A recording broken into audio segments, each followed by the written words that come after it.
What is in this stuff?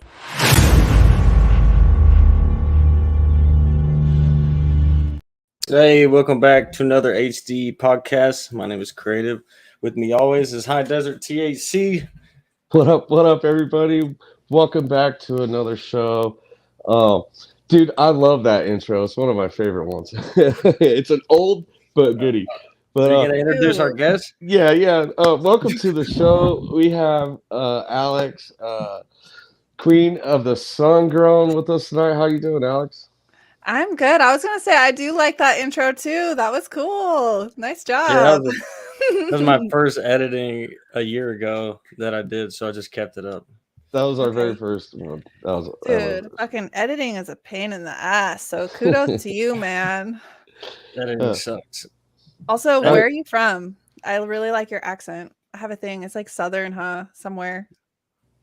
Me? Creative. Yeah. What's your accent? Yeah. So I'm from the Midwest originally. Oh, okay. So, and then I was just living in Texas for some years, so I kind of picked up more and more of the Southern dialect. All right. Yeah. I live here in Arizona with High Desert. Cool. I always went the wrong way every time. Yeah, there we go. I can point up though. I'll do that one. Well, so go ahead. I was just gonna say we're glad to have you tonight, Alex. You're full of knowledge, and I'm sure we're gonna dig into a lot of that with you. Yeah, I want to share the screen real quick. I'm sure everybody is familiar. If you're not familiar, then you will be today. Queen of the Sun Grown is a teacher, also. Like she really gets down, and she has a website. What's the main thing that you point people towards on your website? Your classes? Or probably classes. I mean, I got it all going on. The classes right now, I'm actually running a 420 sale, so 42% off. I mean, these classes are like $55, so 42% off is like 30 something dollars. That's like less than a gram of rosin, y'all. So wow. I dropped the link in the chat. Wow. So it's off right now though too. That's what's up. Yeah, I love it. I spent all of last year, like it was kind of overwhelming because I was like, I'm gonna do a new class every month. And holy shit, like 3 hours of instruction, articles, recipes, ebooks, like all for this one day. It was like so much pressure, and I'm so happy it's done. But now they're up there, and you got a whole year of classes recorded and available, and a fucking shitload of work. So oh yeah, dang, new episodes every Saturday. Oh yeah, dropped a new podcast. That's my new thing. So last year was classes. This year's the new podcast. We launched a citizen science project, and Humboldt Seed Company is sponsoring it. So we are all growing, and tomorrow's the last day to sign up.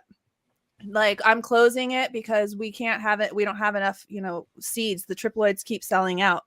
So everyone is growing. It was the OG Kush triploid. Oh my God. And Ben told me, that's the owner of Humboldt, like 3 days ago. Oh, small change. We're going to be doing the donuts triploid instead. I did a whole episode on OG Kush already. And I was like, okay, this is great. I would rather grow the donuts anyway. Hey, Humboldt has so much stuff. It's wild when people start pulling packs out. How many different names they got. It's just wild. They've been putting in work for so long. It's not even funny. Yeah, like since 2001. Fucking great. Yeah, and the amount of people that they got working with them and the amount of farms that they got that they work with too is you can't even understand how big they really are. They're really big. Yeah, but it's a small team though. It's like a really small, close-knit, family-run business. So I love it. They support the legacy growers. They're true to it. They're not new to it. You know what I'm saying? Lyrical miracle right there. They are amazing people, and I'm just so stoked for them to have, sponsored this. And so everyone's getting the seeds who signs up for Blaze, and we're growing the same strain outdoors. Has to be outdoors.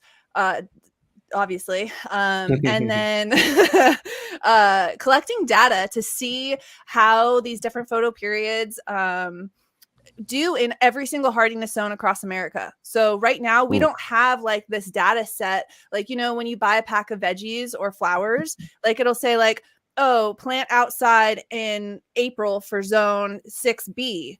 But outdoor growers don't have any of that information for cannabis. And every strain is different in different photoperiod regions and latitudes and zones. So this is like, we're trying to collect this data so that we can create an online tool where you can type in your strain and your zip code and hey, yo, this is the best time to grow it out. Start it outside, you know, just tips and tricks. And I'm stoked. We're gonna get seedsmen on board next year in Europe. It's like fucking a lot of fucking work, and I'm just doing this for the love of it. So sign up for my Patreon and support the cause, and sign up for Blaze. You'll get the free seeds, and you know. Oh yeah.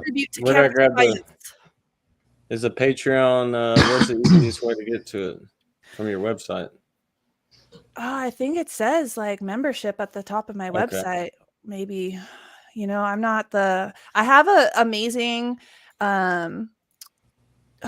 About maybe God, geez, it's not even up there. I don't know, man. I'm sorry. Patreon.com/Queen of the Sun Girl. And I'm gonna talk to Cat Lady and see if we can get that on the website. Maybe on Blaze. It's probably here. Hey, look, I just hit this right before everyone came on. Man, dude, I don't even know how I'm up here talking. Dude, Patreon.com/Queen of the Sun Girl. Yes, there we go. I'm not tech savvy. I'm like, I have an amazing right-hand woman who helps me with website and podcasting and editing. And I have no patience for computers. I'm like, if this doesn't work, I'm throwing it against the wall. Oh yeah.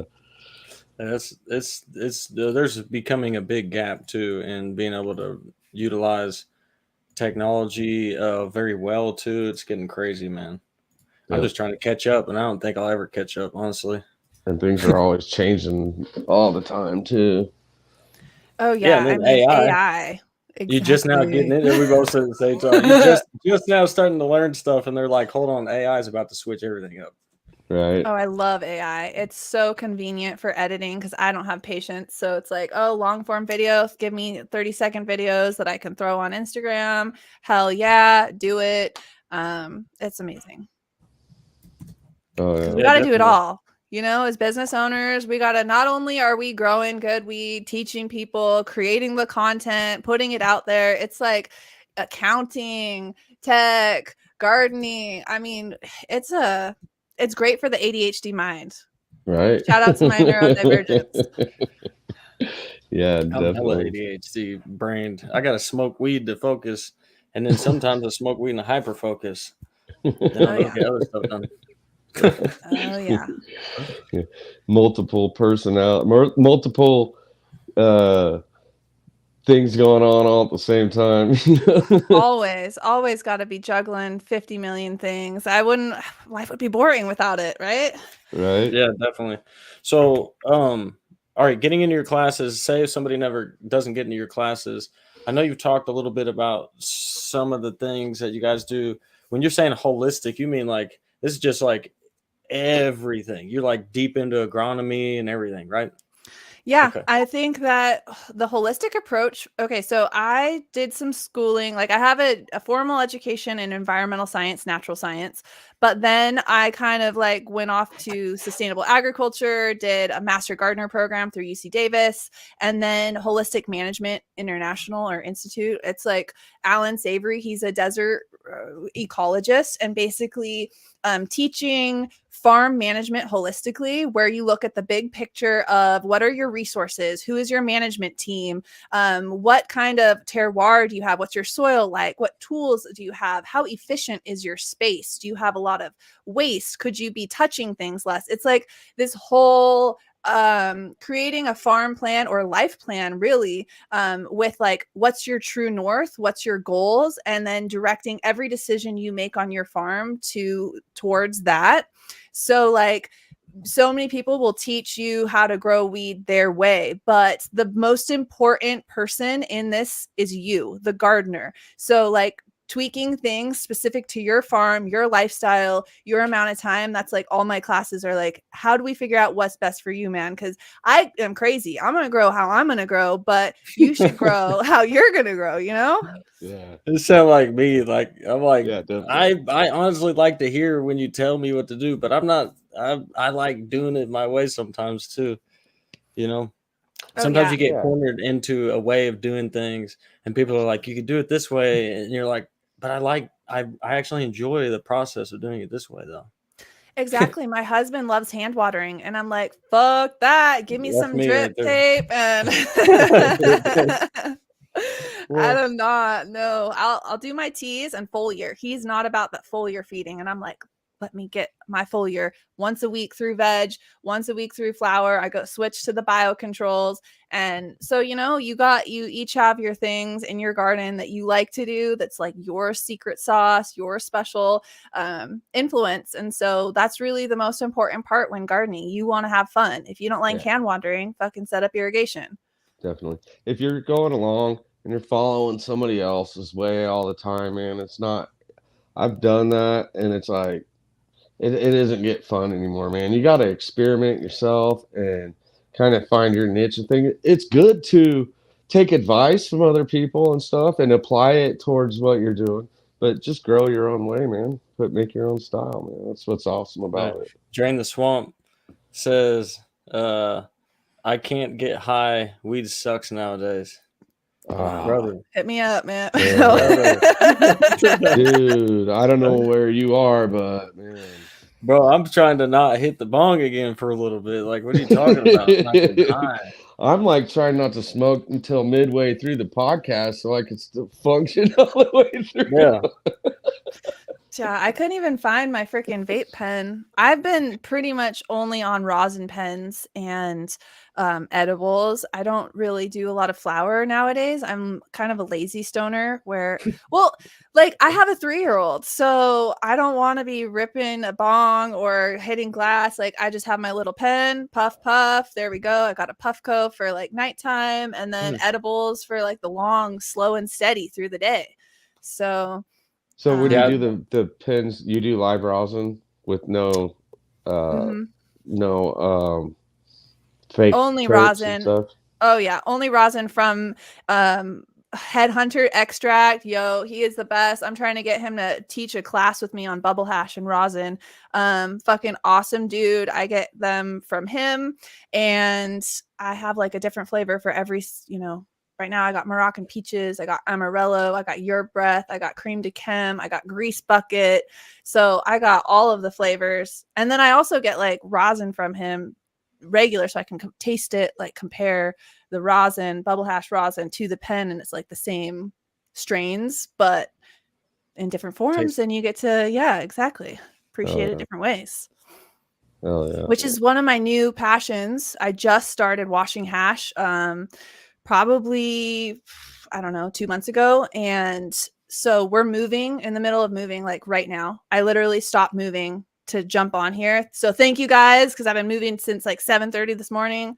Thank you for taking time out of your busy life to come over here and hang with us for. Dude, I love doing this. So I was like, oh man, honey, I gotta work. I have to. Sorry, you're just gonna have to handle the business. But I had to wash hash, like, because our freezer still had fucking a bunch of fresh frozen, and I'm like, I'm not gonna move the fresh frozen to our new spot, so I just gotta wash hash. So I did that on his last day off too, while he was moving, and I was like, okay, I gotta wash hash too. I don't know, I can't. Do you press the hash, or do you just do it like that? Hell yeah. Mm-hmm. Have you just pressed the same stuff that you've washed and pressed? What do you mean? Have you just have you taken have you taken any products, pressed the flour into rosin, and then have you also made bubble hash and then pressed that with the same product? I've only done bubble hash rosin. I haven't done flour rosin. Yeah, it's interesting. I'm the opposite. Skipped one step and went straight like to the top. I'm the opposite of you. I've only done rosin, but I haven't done bubble hash rosin. Oh, I love bubble hash rosin. I love it. So I just want that purity, and it's just a beautiful. It's like making bread. It's like the process, you know. Oh, you got to wash it, then you got to let it dry and cure. Now we're gonna sieve it. We're gonna press it. It's like a whole, you know, beautiful art. So hopefully, Definitely. Headhunter and me will be doing a class. I've been trying to get him to do a class with me for like a year though. So bug that guy. Oh yeah. That's Oh just yeah. wild. So then you grow. Obviously, you don't do you do any indoor growing? Yeah, but thank God we're moving to a place we can't do indoor because I'm sick of it. I I hate indoor. I'm no offense. I mean, I'll hustle indoor all the day, but I just don't like being in tight, confined places. And most indoor rooms are like really cramped, and the fake lighting is like really harsh. I hate wearing sunglasses. Um, you know, it's just not my. I like being outside. I'm not Yeah, queen of the lights. My wife is the same way. queen of My the wife's the LEDs. same way. She wants to grow, but she's like, I just can't like do it inside. It's not don't feel right to me. I'm like, I don't know, man. Yeah, exactly. I'm going to turn my tents into mushroom grows in my since my landlord said we couldn't grow weed in the house, we can grow weed outside, but now I can just turn my tents into little mushroom uh like shoebox totes. That'll be great. Nice. Yeah, So when you you're are into growing that too. outside, oh sorry, You're when you you. are one at a time. Here I go. When you are growing outside, what do you using for like what brand of soil or anything or amendments do you usually go for, or do you care? Man, I don't prescribe to that. I'm native soil in the ground, baby. Like we want topsoil. That's real soil. Potting mix is engineered. That's not soil. That is just peat, cocoa. That's organic fraction. That's just a bunch of stuff that we made and created. And you just have to keep on feeding, keep on remineralizing.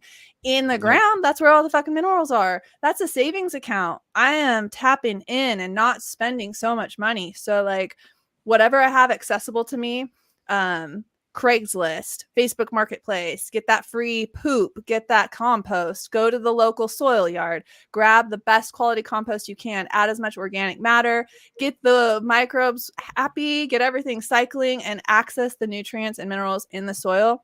You don't have to worry about overwatering, underwatering. You don't got to worry about like container size. You know, it's just, I love it. No, we've had some people on here that grow like that, and we know people that grow like that. Like House of Frutas, he is in that intro. Mhm. He doesn't buy soil or nothing. He doesn't buy any of that stuff. He does his own everything. Makes it. If he needs something to put in the soil, he's gonna make it himself out of something he already has. Like he's just I'm really like not laid back. I'm not that. I got a kid now, man. I can't make everything. So I Oh yeah, do buy like dry amendments, and I will supplement occasionally with like I usually do once a week teas, nutrient teas. Mhm. So whether it's like fish hydrolysate, yucca, kelp, aloe, fulvic, you know, some potions, whatever I'm feeling, and dry amendments like just depends on what you have like what you want. So like a slow release nitrogen, neem meal is what I use because it has IPM properties as well. Neem actually slows the reproduction of insects. So in Ayurvedic medicine, which is like in India, they actually give men neem oil to consume because it slows your sperm. And so your like insect populations also have that same, it's the same property. So we can slow down reproduction of things, really slow hey, release. don't be drinking no neem oil, guys. Well, or if you want to, women have to take fucking birth control pills to fuck up their Oh skin, yeah, make them gain weight.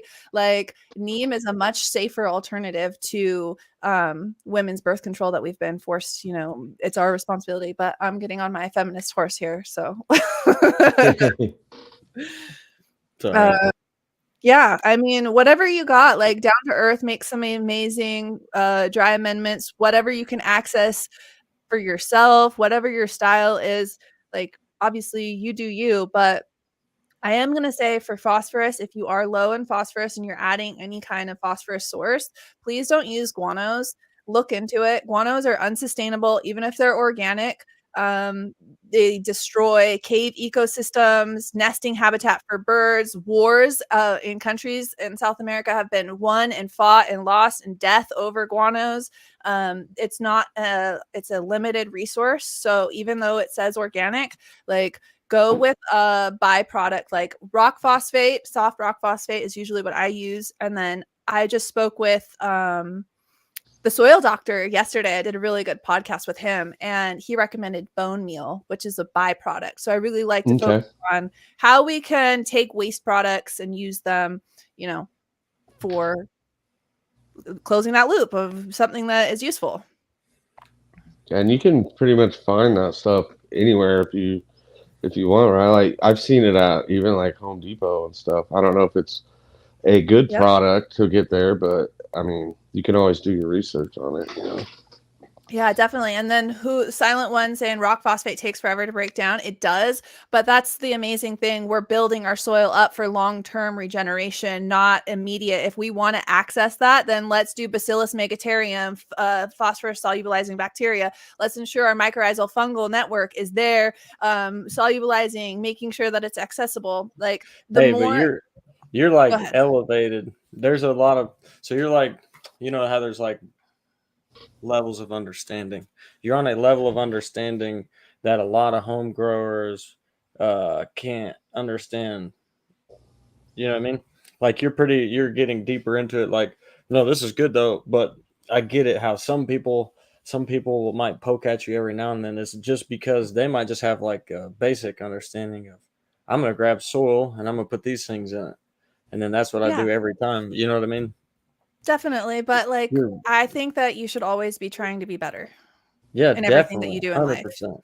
That's what's so cool about the cannabis community is every community that you get a part of, it seems like slowly but surely you raise your standards because there's a agreed upon standard that you should meet. Like how much yield should you be getting under a light? There's a range. You know what I mean? How many colas you have in a space is kind of like all these things. How tall your plant's getting, you know, all these things. So what I'll do is if someone's talking and we're all there and I'm not on the level someone else is on, I will, if I don't understand something, I'll write it down and I'll go research that and find out what it is. That way I understand what the hell they're talking about. And then you can go back and rewatch what you were listening to and get a better understanding of what the hell's going on, you know. Yeah, definitely. I say read as much as you can. So where was how did you start your career of learning, you know, everything organic and the approach that you are? Like where's some guideposts that people could go to get on your path? I have a unique background because I went to school for environmental science. And so I started out taking classes in geology, in sustainable agriculture, in soil science, in botany, and then taking that and my passion for clean eating. Like I am a very healthy person. I meditate. I like exercising every day. I like eating only clean food, no processed foods. It makes me feel like a higher being. And so I have super sensitive skin. Like I can't use perfumes or detergents or like I'm all natural, baby. Give me the cannabis in all forms. And so I've been smoking since I was like, 14. If I'm gonna be ingesting something, I probably consume cannabis more than any other one single thing in my life, right? I mean, like I'm not eating the same food every single day. I'm not wearing, you know what I mean? So why wouldn't I hold the same standard to my cannabis? And then I just have that ADHD mind of that I always want to know why is it working? What's going on here? I need to understand. It annoys the shit out of my husband, but that's just, it works out though, man, because now I get to teach it and my whole life is like all about weed and I just, get to talk about it on shows with, like you guys, cool people all over the world, and it's fucking rad. Oh, yeah. That's so then cool. Just the YouTube is the Queen of the Sun Grown on YouTube, right? Yep. All right, let me drop the link. Carnivore and fasting. So I'm actually thinking about doing the carnivore diet, like all meat diet Not forever, but just for a while, because I've seen results, and it just Hmm. it blows my mind. It's like the opposite of what everyone else thinks to do, but Yeah, I feel like it makes moderation, sense to me. man. I Yeah. mean, like you should have a really good like, and hopefully if you are doing all of that meat, like it's sustainable meat, right? Because you Well, I know, think you eat eggs too, and stuff. You'd have to have like fat, right? Yeah, it's like Yeah. protein, You gotta eggs, add a fat. lot of You fat to can your you can eat diet. dairy products, like dairy products and stuff like that too. I think all meat diet is cutting out basically almost all your carbs, and then you're trying to get your body to do that, and then you're putting in a lot of fat with your proteins. So you're trying to be like yeah. 1-to-1, Yeah, but right? they're not like the No. bad fats. They're Yeah, like the the good fats fats. that you can burn and make energy When you out don't of. have a lot of carbs. If you don't have a lot of carbs in your diet, you can burn through fat easier. Oh yeah, The carbs clog you up, yep, like where definitely. you get fat. I Yeah, mean, I think about our weed plants. Think about how we need carbohydrates in the soil. I think that people eat too much carbohydrates for sure, but you And are what sugar. you eat. Literally, the world is chemistry, and those molecules that are, so say the carbon that we're putting into our soil is then growing the alfalfa that is then feeding the cow. So there is carbon that's cycling directly from the sun, photosynthesis first, right? So it's all cycling through, and every single molecule in the world has a purpose for what it's going to create, whether it's the nitrogen to create protein, right? Amino acids, that is high nitrogen, high protein. Well, carbohydrates have their place in your body as well. I mean, I would say like cutting it out completely, that's not, it gives you a long lasting, slow energy source. Like that takes a long time to burn, right? That's why people get fat. But it's there if you're like a long distance runner, or you're, like I go for like long ass bike rides. If I didn't eat carbohydrates and I only ate a shitload of meat, first of all, Yeah. I'd be constipated. I would have to poop. Like that would be crazy if I ate that much meat, and I would probably be really hungry all the time. So I've heard the opposite though. I heard that it actually will help your do something to your gut health and all that kind of stuff. So there's a Yeah. I lot of just know. controversy You just there have for it. to some people have a lot of problems with grain, and people have Hmm. rheumatoid arthritis, or a lot of those people who have a problem with grain, like bread and stuff like that. So then sometimes to try to figure out what's wrong with you, some people will do stuff like that. Like if you do get on a carnivore diet and you have a lot of inflammation, you might find out that you had something in your diet that wasn't giving you inflammation because you switched to a carnivore diet. And you start to figure out, bring back things like, oh, I'm going to eat rice and see what happens. Oh, I get inflammation again. Okay, so this might be an issue. I can see how you can utilize things, but Yeah. man, For I sure. wouldn't. And then you have to question, is it the actual grain or is it the way that it was produced? Because most of our grain is sprayed with glyphosate and all of Hmm. these different techniques And of it has arsenic in it. agriculture. Mm-hmm. I think that's a Exactly. big thing too. A lot of the stuff grown in our agriculture today has very minimal nutritional value to it. It's canned foods, stuff like that. You're actually doing more harm to yourself than eating all natural organic stuff. So that's why I'm like, I'm growing a garden and I won't have any problems eating certain vegetables out of my garden and doing Mm-hmm. it all meat. But as far as like processed meats and stuff like that goes, a no. And any kind of like sauces that have a lot of salts, anything like that, bad, When people bad. go full vegetarian and then they get sick, I'm always wondering, like, what plants were you eating? Like, the plants made you sick. There's something to do with the plants you're eating that made you sick, probably. Yeah. Like, they had something in them, So maybe. what?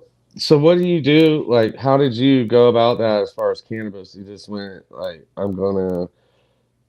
How'd you She stood decide? outside and put her toes in the dirt and stretched out. Yeah, like, Ah! um, so I started dating a salty boy grower, and I was taking college chemistry at the time. And so it was really fascinating to learn to grow with salts because I was super interested. I really view the world like in chemistry. You know, like some people relate to whatever their discipline is. I think about the way the world interacts as molecules, as positive and negative charges. And so, like, You're an engineer.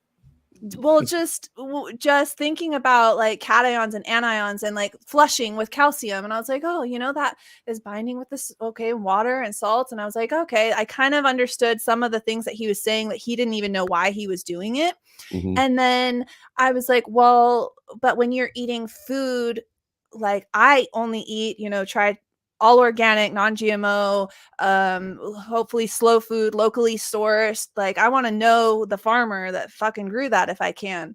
And why, and I understand that our nutrient density in our food is so lacking because we are using salts, urea, we're using these things where the plant isn't able, it's in nutrient devoid soils. And so I was thinking, you know, like your plant would be, all plants are stronger, more resilient when they have that relationship with microbiology, when they are feeding and cycling nutrients themselves. And then it's also just ecologically more friendly. And so then I was like, well, why aren't we just doing this like with our So plants? I got a question. It's not like to challenge you, but like, so like if you're growing with salts and you're basically creating a nutrient, what's the difference between a synthetic nutrient that's in a plant than an organic nutrient? Are they doing the same thing? And like, Um, if you're flushing your plant, like, Kinda. you know what I mean? You know where I'm coming from with it? Like, yeah, how is it bad for you? chemistry, it's not the same. Chemistry is not going on, so you're skipping steps to get ahead. And a lot of the times the chelating agent is iron EDTA, that is solubilizing, chelating the minerals so that they're present in those synthetic salts, and that can accumulate and kill microbiology in your soil. If you're inside, use salts if you want, I don't give a shit. Like that's, you do you, baby. But outside, we have a huge problem with salt application in over Hmm. fertilization 100% and agree. at I the agree. wrong time. So applying salt-based nutrients before big rainfalls. And most people don't understand nutrient mobility. And so then you're seeing nitrogen and water soluble phosphate run off into our waterways. Prior to me growing weed, I volunteered for the League to Save Lake Tahoe. I lived up in Tahoe for 10 years, and I would take water samples after a big storm from the drains. And we would take those water samples, take them to a lab, and test for soluble salts that came from people's homes, from the road runoff. And those salts going into the lake impede lake clarity. They reduce oxygen. They cause algal blooms. That causes die-offs. That's why we have the great die-off in the Gulf of Mexico every single year, because farmers are over fertilizing, they're applying it at the wrong time, and it's just running off into our waterways. And so to me, it's more of a principle of, I believe that I can do better in my environment. I'm growing in the ground outside. I am not the most important person in this ecosystem. Why am I so that is so egotistical to think that I have a right to pollute and do things that impact the animals, the plants, the things that are already here. So maybe I've just done too much acid and tripped in the forest and thought that, happy bicycle day, by the way, No, there's that we're nothing. all connected, and like, why No, you're not try and do perfect, man. better? We got to have people just like you. We got to have a lot of people that are totally unique and have a perspective, because without the uniqueness of perspective, we're going to be fucked in the long run. You know what I mean? Yeah. Because not one person's got it right ever. We Yeah. all takes a group situation. You know what I mean? There's many times in your life, I'm sure you've been corrected by people that knew something a little bit along your path, a little better than you as you were going, and it gets you where you're at. Like, so you're important, and somebody might not agree with you because they might grow like with Athena and that's all they do indoors or something. But But they're even that, important in their own way too, to the people that they're important to with their ideas. Oh That's yeah, why growing is definitely. so cool, because there literally is a lot of people who are totally different than each other, and then they don't like talk shit to each other, and they try to be inclusive. And it's kind of like being in two different religions and being able to hang out in the same space. It's very Mm-hmm. cool. But some people aren't like that. Some people are pretty standoffish. You know what I mean? Which is Yeah. Oh fine. I yeah. get it because it was hard through legalization, right? Very difficult, and it's hard to ever talk to anybody. You never had friends growing up in what you're doing, so then all of a sudden you got all these people around, and you forgot how to tell people stuff you know because you ain't done it, never. So some people are in that situation. So it's good that you're sharing, because a lot of people who are new growers aren't learning anything organic. They're growing instantly, going into salts, or instantly getting some soil in a bag and then throwing salts on top of that. Yeah. That seems like the norm, Yeah, I unfortunately. never understood that. Like, why would you put salt? I get it, it's kind of lazy way to do it. And then I think just people don't understand like what they're doing, and they're like, I think I need to feed my plant, but they're not understanding like that there's a better way to feed your plant soil than dumping salts on there. You're gonna probably end up with more problems than than you want to, like that way. But So I, what do you? Definitely over loving plants is a huge thing. Like just over Mm. fertilization in general, organic or salts. I see that for both.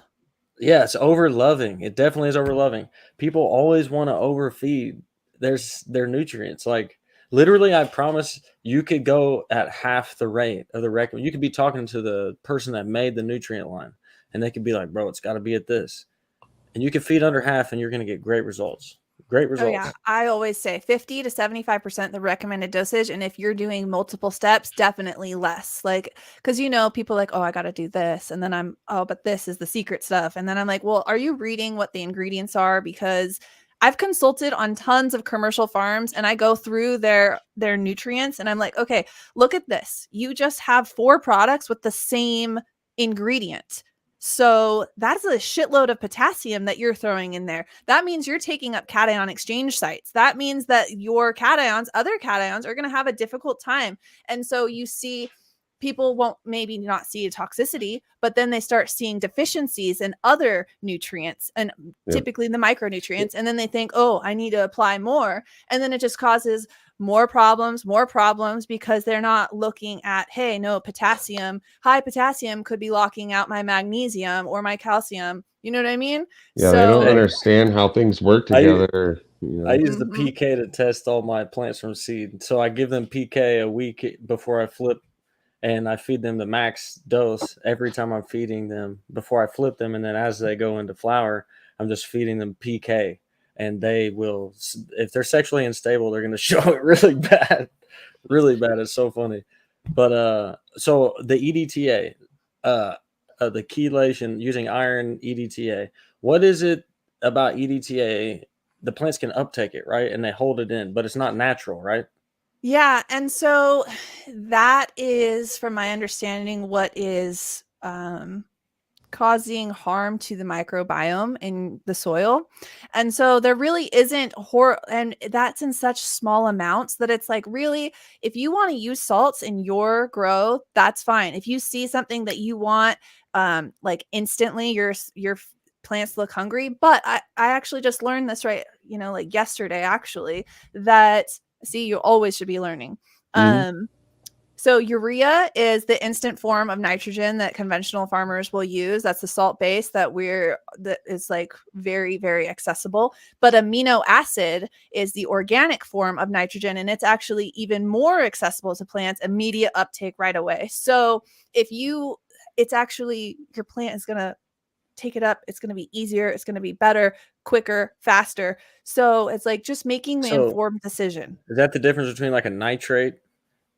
Like, so you have a Nitrates and nitrate and ammonium are different. Nitrates and okay, yeah. ammonium are different forms of nitrogen. And I think urea is one of them. I'm not sure what urea is. I don't use urea or salts really, but amino acid is then the carbon-based form of nitrogen. Okay. And isn't that what a lot of people talk about too? The difference between, synthetic stuff and organic is organic has a longer carbon chain attached to everything, has more carbon in general, right?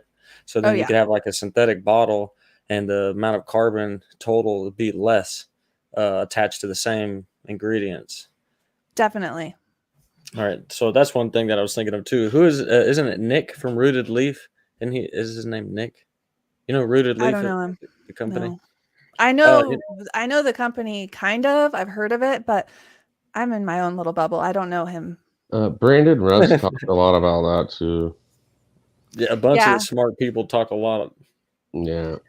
Well, humic Yep. is a Humic long and folic chain acid. of carbohydrates. And so carbon, that's what I'm saying, man. Carbon does so many amazing things. And it has, because humic and fulvic are such diverse chains of carbohydrates, they're made up of, right, stabilized organic matter that has taken hundreds of years to nature to break down to this point. And so fulvic is just a smaller molecule size than humic. It's just aged a little bit longer. So like peat is really high in fulvic. Think about peat is like ancient bogs, ancient moss. Coal will be really high in fulvic. And then humic is going to be newer things like forest floor humus, and then like compost, right? And so these are made up of what? Shit, carcasses, or leaves. Like it's just a bunch of stuff that's made of carbon, decomposing. Finally, it stabilizes, and it has, each chain is unique because every situation is unique, right? Not everything is breaking down at the same time in the same spot. So then you have, because of this, you have so many different molecules, arrangements of carbon, and you can have cation sites and anion sites. So you can, this is the world's natural best chelating agent. So F that EDTA, we got humic, we got fulvic, and that is going to be naturally chelating, super powerful, and giving those minerals little kind of like magnets, little sites for them to attach to, and then your plant can take it right up. And so when people say, oh, it's a carbon-based fertilizer, I'm like, well, yeah, like anything with humic and fulvic, which most all organics, that's what they use, because that's the natural chelating agent for organics. All right. That's I'm glad you get that perspective. Haven't heard it spoke quite like that before. Yeah, humic and fulvic, guys. The way I always say it is, when you have a humate-based fertilizer, it coats everything in the root zone and allows the pH not to swing so significantly for the roots, around the roots, and it allows the it's just like it keeps a more stable environment, right, for the uptake. The electrical conductivity in the root zone doesn't allow things more to react together versus cancel things out, right?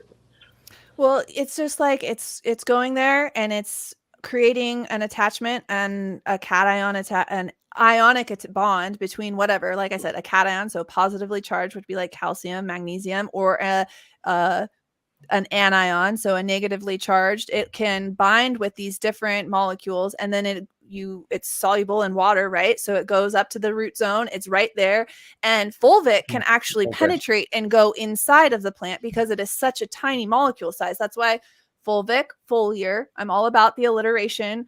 T Tuesday, foliar Friday with the fulvic, and it's going to get inside and actually penetrate and go into the stomata, into the root cells. Humic is too large to do that.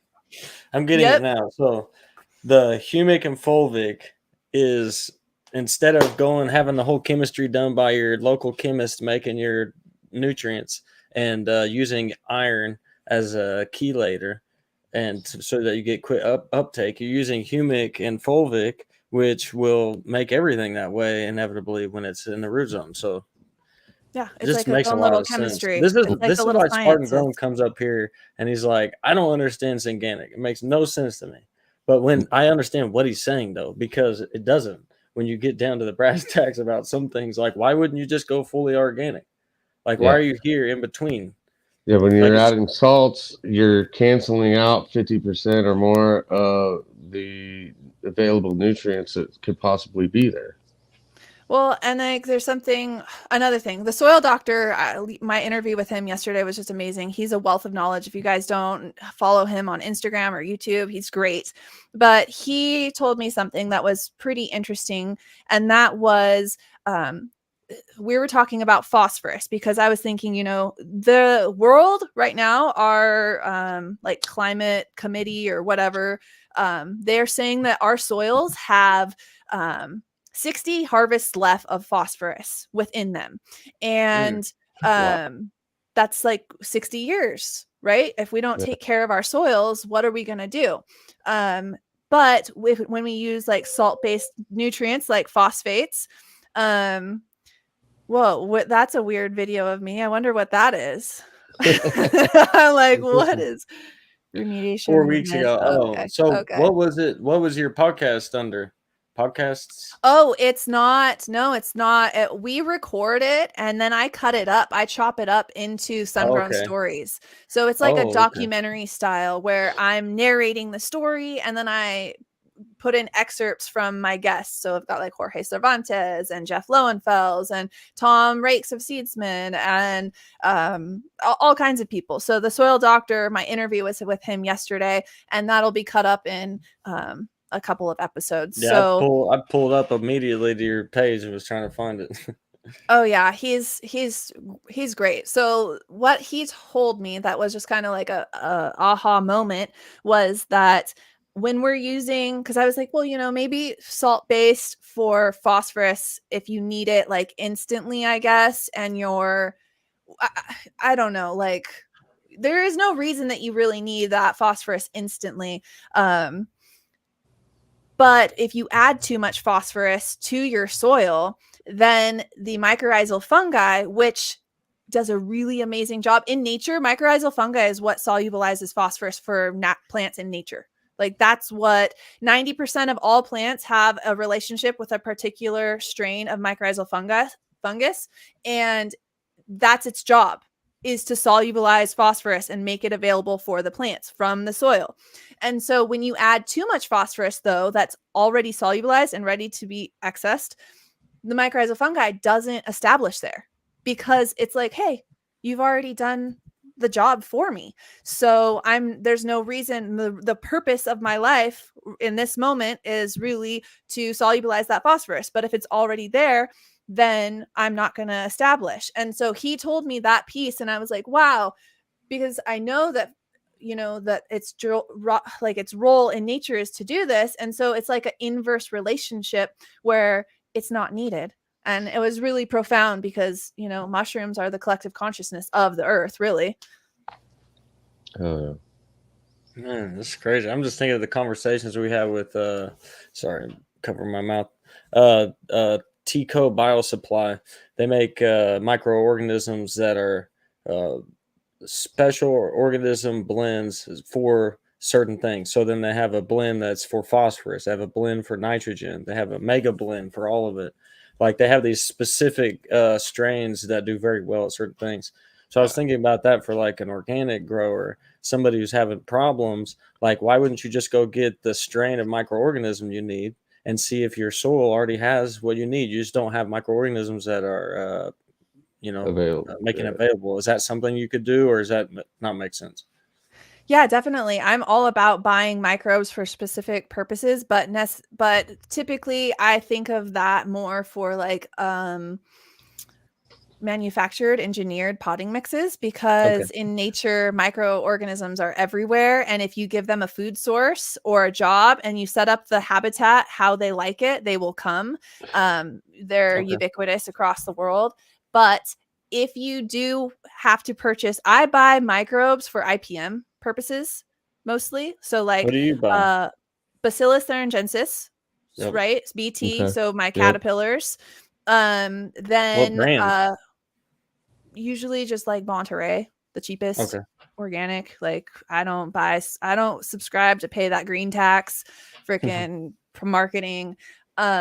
And then, man, I pushed this guy and he just ignores me. I don't understand. We talked on the phone. I thought it was like this great conversation. And he was like going to make me a custom microbe blend. He has this company in Florida called Custom Biologicals. And I have been promoting his products for like 5 or 6 years. And no then he just ghosted nothing. me. No, he just ghosted me. I was going to pay for it. I wasn't asking for nothing. I was like, dude, you make the best microbes. I buy them. I tell the people to buy it, because it's like $30 to treat 2.5 hectares of land. $30 to treat 2.5 hectares of land. It's like that's like 10 acres or something, like, Yeah. and then in the same little bottle of the same exact microbes that like maybe Mammoth P would be making for what, $80 for a couple 100 gallons of water. And then I'm like, this guy has thousands and thousands and thousands of gallons of water, so I'm always pushing his stuff. And we had this amazing conversation. I told him how much I loved him. And then he ghosted me and never answered my emails, my calls, texts. He Like, he must have a girl in his life that is a little uptight or something. It's like, hey, he's like quit talking 65. to me. I mean, it's not like he's like old. I don't get it. I wasn't trying to like come on to him.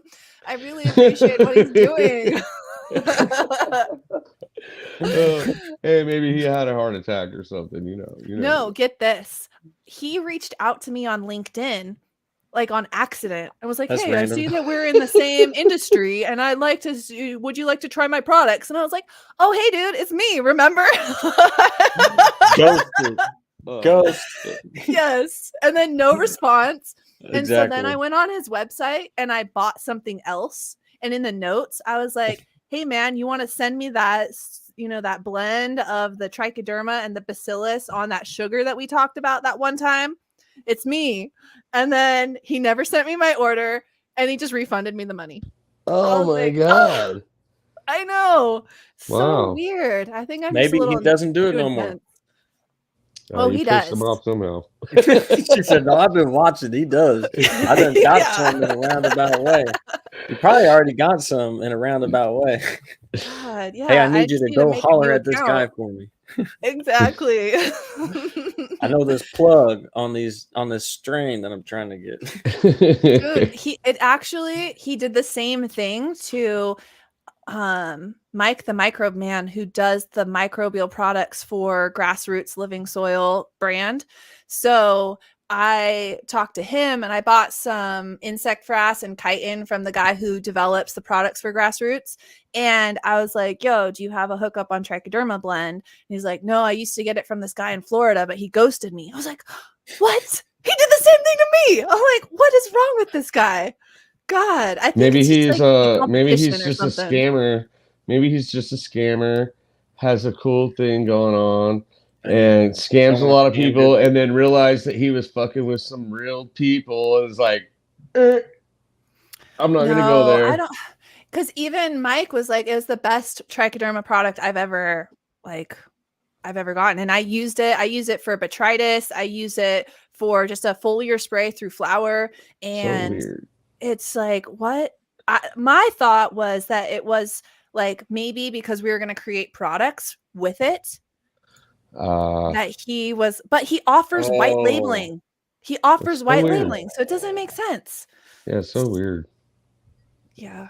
That is weird. So white labeling is when people will allow you to rebrand something. So if he's offering that, why would he get weirded out? So weird. If that's one of his business models.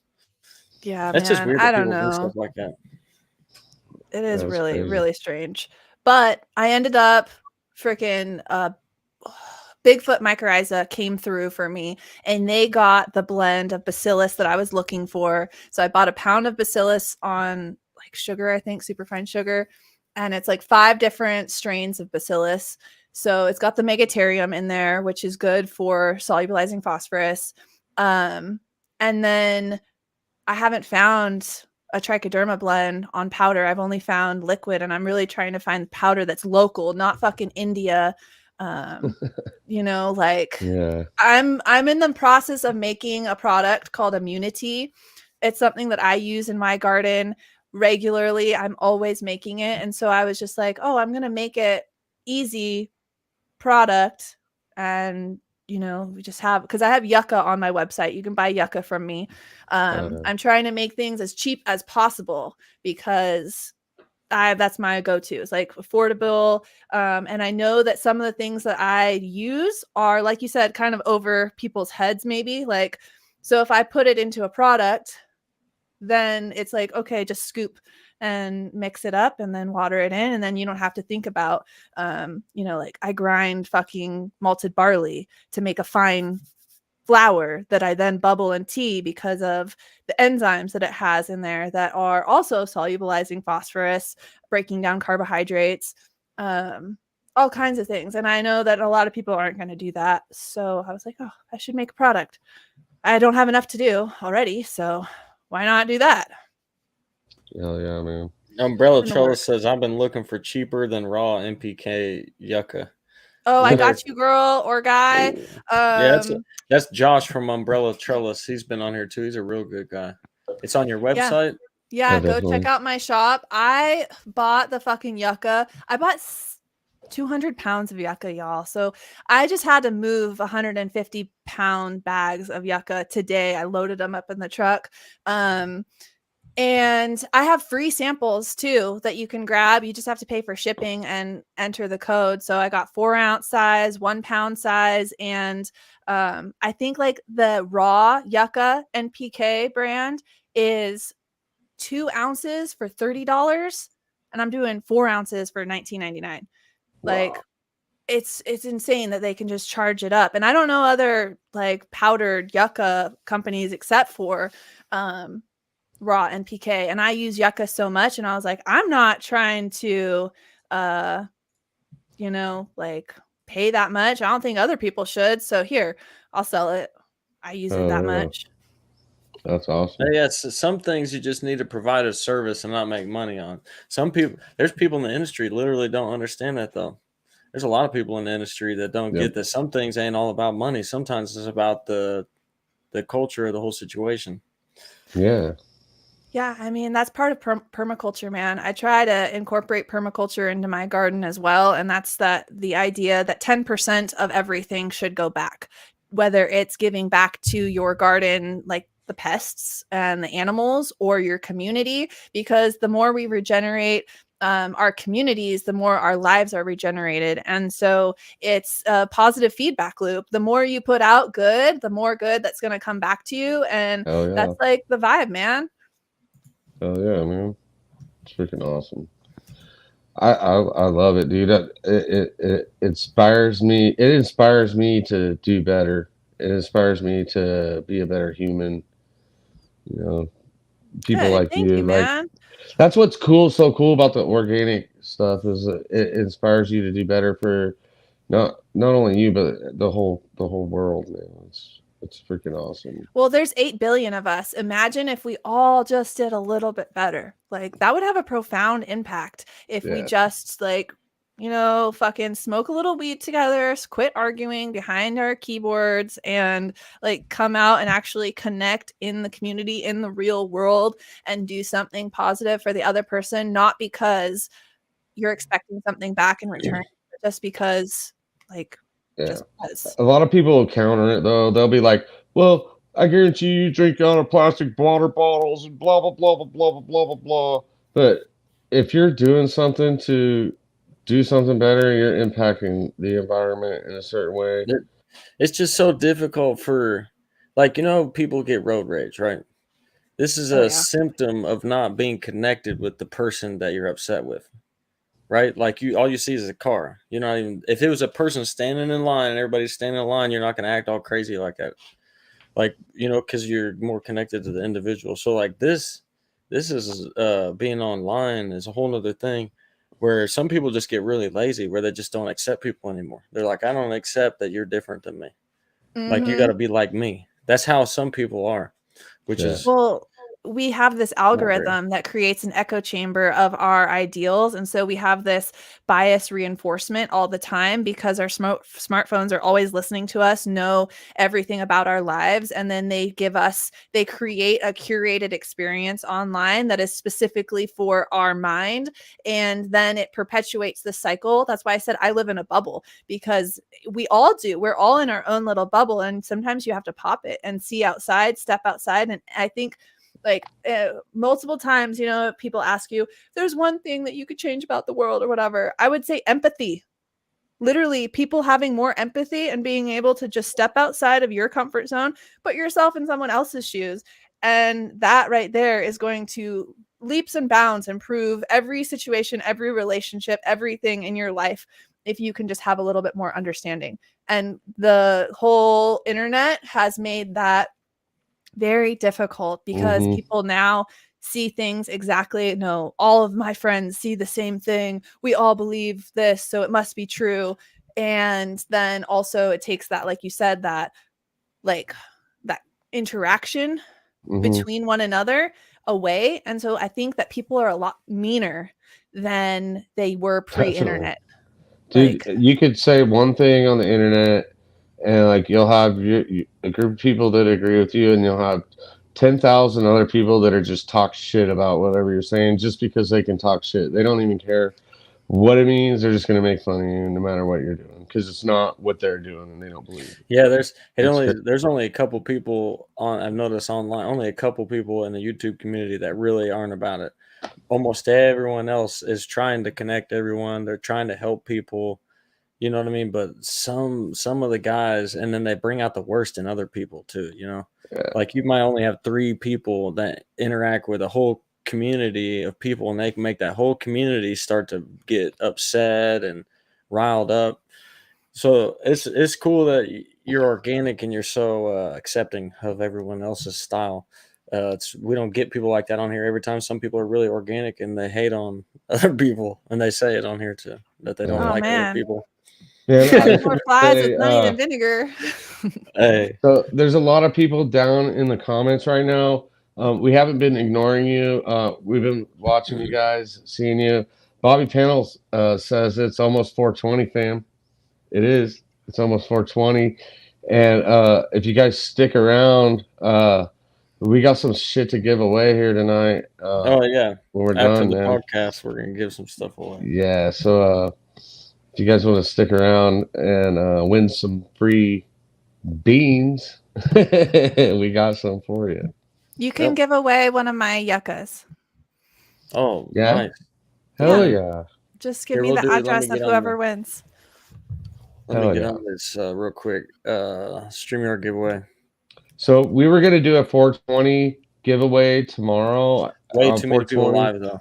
But we have way too many people going on other panels and stuff, so we just figured we would do it tonight, man.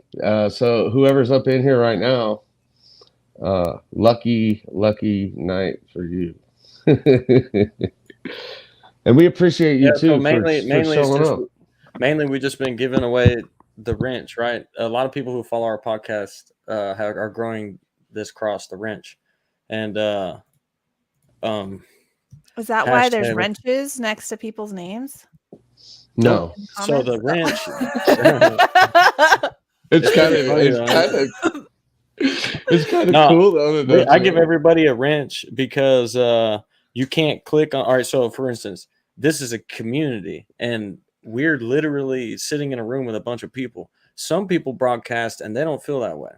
But here, all the people who are in the chat, I'm constantly looking at all these people. I know almost every single one of these people in some way, some form, or I've talked to most of these people some way, some form, and engaged in something with them. So they're not just like random people pulling up. So then when we're here, we're trying to communicate with people and stuff and build. We're trying to help each other. We're not just trying to sell products and shit on here.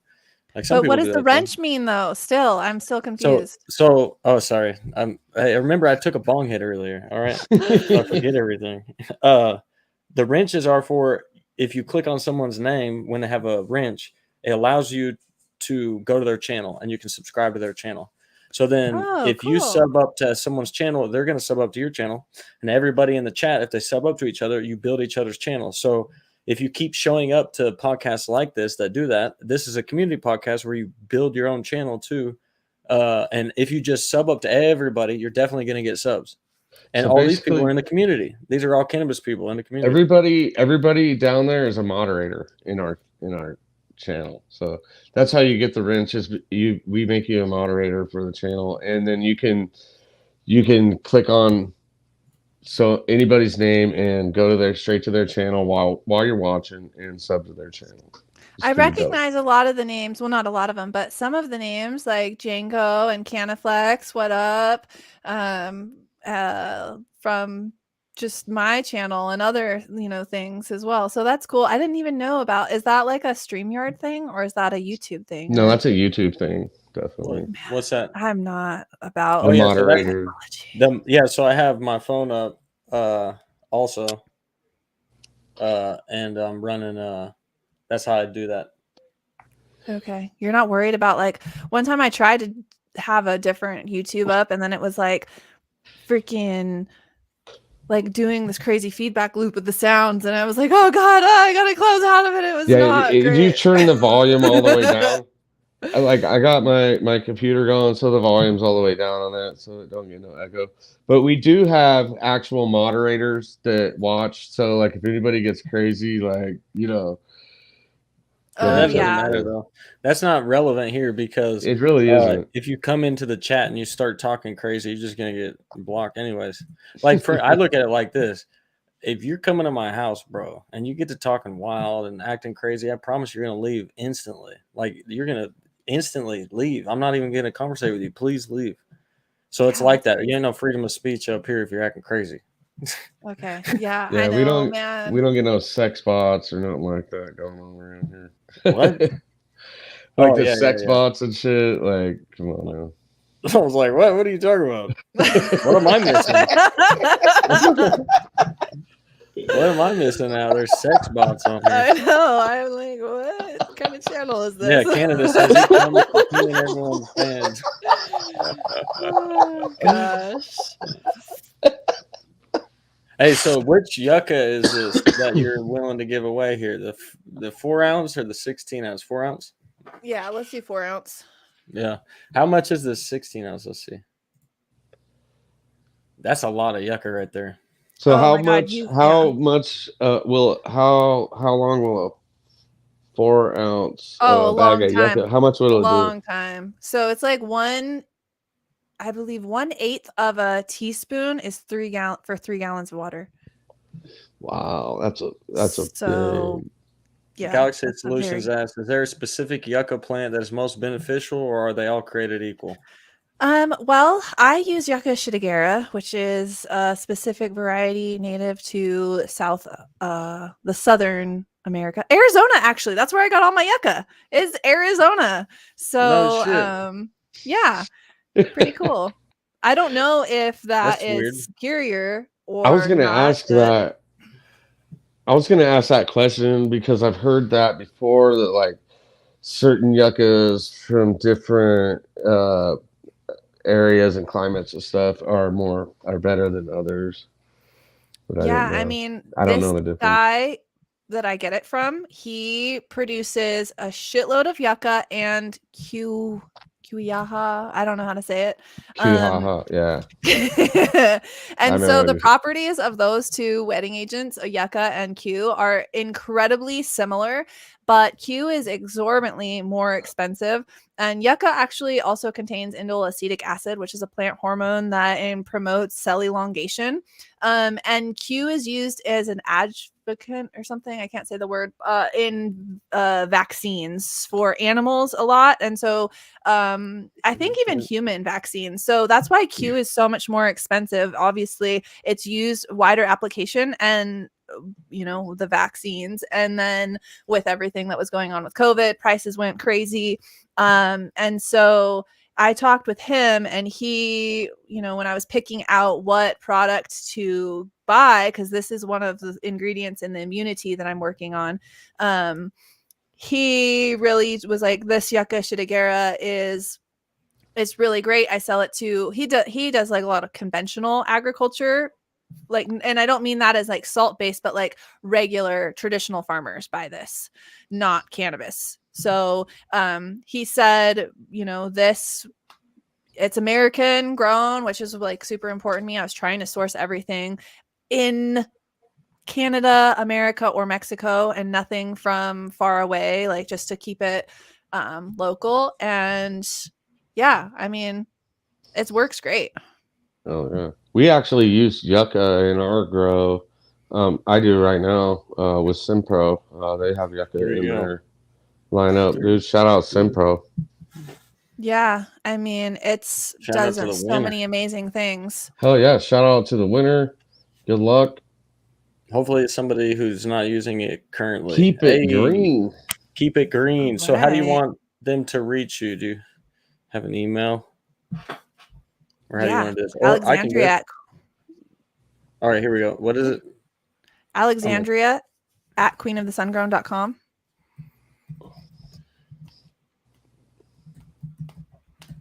There you go. Yeah, and then I have like an article that I wrote on my website all about yucca, and if you scan the QR code on the package of yucca, it'll take you to the article on my website so that you can learn all of the amazing properties of yucca.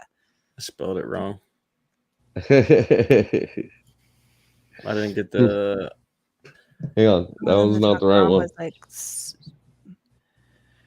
All right, Alexandria at Queen of the Sungrown. I don't know. I should have put Alex. I don't know why I made it so complicated. I've just been trying to sign my name as Alexandria on all of my professional things. And then I was like, God damn, that's a long fucking email. I wish I could change it, but I was like, I can't change it now.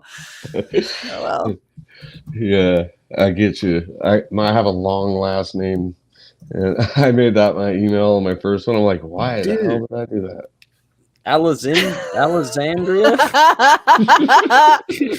The hell am I doing? I quit.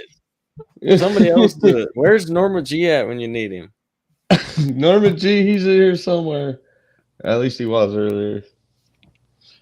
Okay, here, let me try it again. Alexandria, right? And then Queen of the Sungrown.com. .coma. Now I put Z again. Oh God. .coma. All right. Yeah. Thank you for staying so long. Yeah, of course. Yeah, we stayed like 11 minutes over, kind of. Yeah, we're gonna do some giveaways here. It's totally up to you if you want to stick around or not. We'll just do one. And then I'm just gonna give people the option who want them to get them. Just email me. Hell yeah, that's what's up, bro. So the wrench, you want to tell if someone's new? No, I'm not gonna do all that. You're gonna win it, and you can holler at me later about it. I'm not gonna get into that whole conversation. If you know, you know. If you don't, the wrench is some HDE shit. That's all we're gonna tell you. Well, just hashtag the wrench. That's it. Yeah. Hashtag the wrench. And this will get you a pack of beans. But just to finish up real quick, go to higherdesertexotics.com or at gmail.com. Oh my gosh. If you want to get your hands on the wrench, give me a good reason why you want it in the email. And then if I hit you back, I'll ask you for your information and you'll get them. If I don't hit you back, then your email wasn't, you didn't convince me to send them to you. Yeah. Basically, everybody's going to get them that sends me an email. Yeah. And then somebody's going to win them right now, too. That's funny. Hell yeah. So, Alexandria, do you have any shout outs you want to give tonight? I mean, yeah, just code Stoner for any of my classes, 42% off. Please support, help me pay for this move. All right, so promo code STONER. Yep. And that's going live tomorrow, 4/20. If you want to sign up for Blaze, that's closing as well. And that's on Patreon. Anything, listen to Sungrown Stories, my new podcast. We're on episode 6 right now. And, just follow, subscribe, like, share. I'm trying to spread the good word. And if you need anything, you have questions about anything, I'm always open. People say, don't DM me. DM me. Send me your questions. Send me your pictures. I love it. I love helping people. So get at me. I'm not, I apologize if it takes me a while. Because I do say that. I have lots of messages, but I try to get through and help you out however I can. Keep it growing. You know what I mean? Like, the more you know, the more you grow. Yeah, definitely. And we're glad you're out here putting in the work, man. And then I like the name Queen of the Sungrown. I mean, I was thinking about it earlier. I was like, man, that's just That's like the top tier name right there. You don't get no better than that. You can't even walk around other chicks without being like, no. Yeah. The funny thing about that is that I started out as Queen of the Sun, and it was in ode to the plant, and that the plant was the Queen of the Sun, right? Because this plant can do everything from producing food for us and our animals, to building materials, to clothing us, to paper, to everything, our medicine. And I think that it's a sacred plant that was in the Garden of Eden, that there is a reason that it's here and we are to tend it. And I was like, it was about the plant. But then there's this documentary called Queen of the Sun, and it's about bees. And I couldn't get any of the website name, the Instagram, the anything, because it's Queen of the Sun, which, hell yeah, shout out to the bees, man. So then I was like, okay, I'm going to just tweak it to Queen of the Sun Grown, because I'm trying to promote outdoor growing. But then people just thought that was, they would be like, oh, that's you, Queen of the Sun Grown. Hey, Queen, what's up? And I'm like, no, that's my company. That's my business. I am not the entity on the internet. I'm Alex, y'all. But we live in the world of handles. So I hope that I can, try to steward the plant and represent her as much as I can with a name like that. You said y'all. I say y'all all the time. I do too. It's a good love one. the South. Elizabeth. Hey, shout out to Elizabeth. Hell yeah. Congratulations. You got some fire beans. That's for sure. Just hit me up at Higher Desert Exotics at gmail.com. It's higher, HIGHER. And then I got you. Hell yeah. But thanks for coming. This was really fun. We appreciate your time. Yeah, of course. We'll go ahead and sign off here. Everybody go sub up to Queen of the Sun Grown and check out her podcast on YouTube. I already put in the links. And definitely go. And it's on everything. Spotify, Apple, wherever you listen to podcasts, it's on all of the things. So you don't have to just put it on YouTube. Yeah, definitely check out her promotional stuff she got going for 420, man. Killer deals on everything. Check it out. We thank you guys all. And if you want a pack of some in the wrench, just hit up Creative at the email provided, and give them a description why you want them so much. We'll get those out to you. All right, guys. Cool. Thank you. Hell yeah, thank you.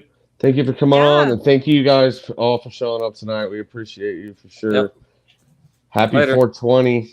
Happy 420 and 419 Bicycle Day today, right now. Go drop some acid. 419. All right, good night, y'all.